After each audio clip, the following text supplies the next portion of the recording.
বলছি আয়ুব নবীর ঘটনা শোনো মুমিন মুমিনা বলছি আয়ুব নবীর ঘটনা শোনো মুমিন মুমিনা স্বামী স্ত্রীর ভালোবাসা কেমন ছিল দেখো না বাদশা ছিল আয়ুব নবী তার ছিল চারটি বিবি আর সুখে দুঃখে তাদের নিয়ে জীবন কাটায় আয়ুব নবী করলো সবর পরীক্ষা আল্লাহ পাক রব্বানা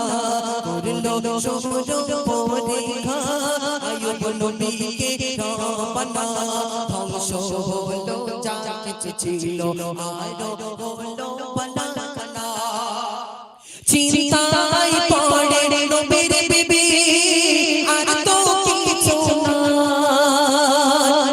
খেতে পেয়ে মরবো এবার কি হবে উপায় চিন্তায় পড়ে নবীর বিবি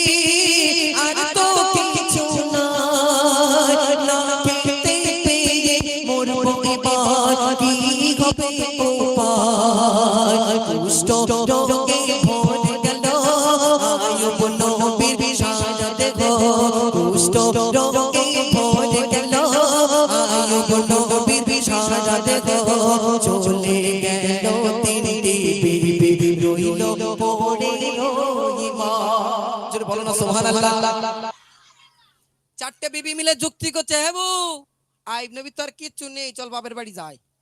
ঘোড়ার ডিম এমনি থেকে কি হবে বিবি রহিমা বললেন আমার স্বামী যদি যতদিন না মরবে আমার স্বামীকে ছেড়ে আমি কোথাও যাব না একটু জোরে বলুন না সুবহানাল্লাহ আল্লাহ পাক দ্বিতীয় পরীক্ষা নিলেন আয়ুব নবীর প্রথম টাকা পয়সা তুলে নিলেন একজি প্লিজ চুপ দ্বিতীয় আয়ুব নবীকে কুষ্ঠ রোগ দিলেন মানে হালকা পাতলা বানিয়ে দিলেন আল্লাহ পাক আরো কি পরীক্ষা নিচ্ছেন আয়ুব নবীকে আর বিবি রহিমা কেমন করে সেবা করছেন স্বামীকে আর মায়ের একটা মন দিয়ে শুনুন শরীর হতে দুর্গন্ধ ছড়ায় সারা গ্রাম আর গ্রামবাসীরা সবাই মিলে আয়ুব নবীকে তাড়ায় শরীর হতে দুর্গন্ধ ছড়ায় সারা গ্রাম গ্রামবাসীরা সবাই মিলে আয়ুব নবীকে তাড়ায় স্বামীকে ছেড়ে বিবি রহিমা কোথাও দিল্লি গেল না স্বামীকে নিয়ে গুটি গুটি পায়ে জঙ্গল দিল রওনা জোরে বলুন না সুবহানাল্লাহ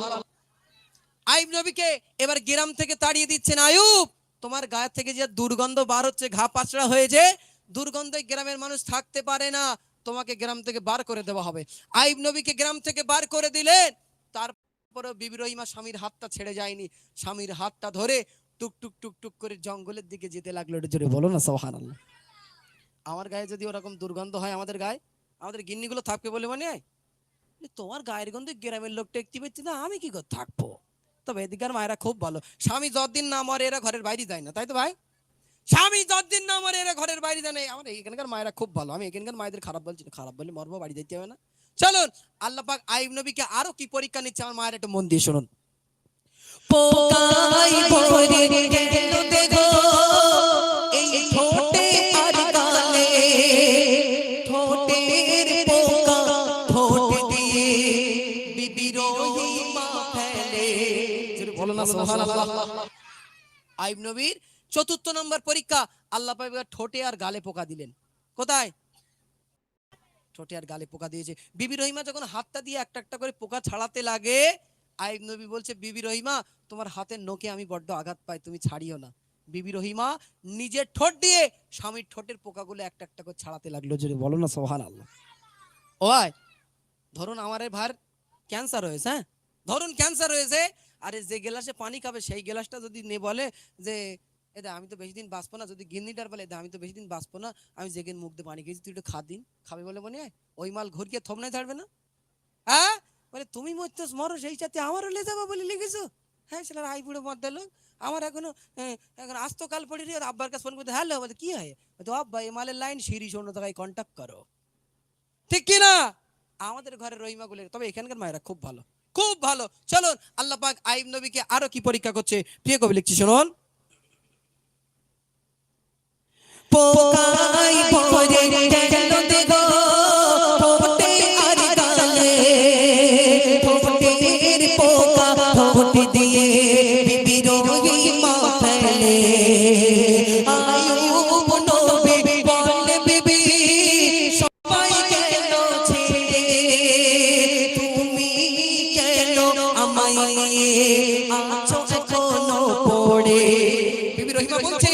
তোমার সেই পাইবে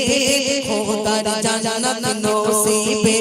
তোমার সেই পাইবে খোদার জান্নাত নসিবে। তাই জীবন গেলেও করব সেবা, তোমাকে ছেড়ে যাব না।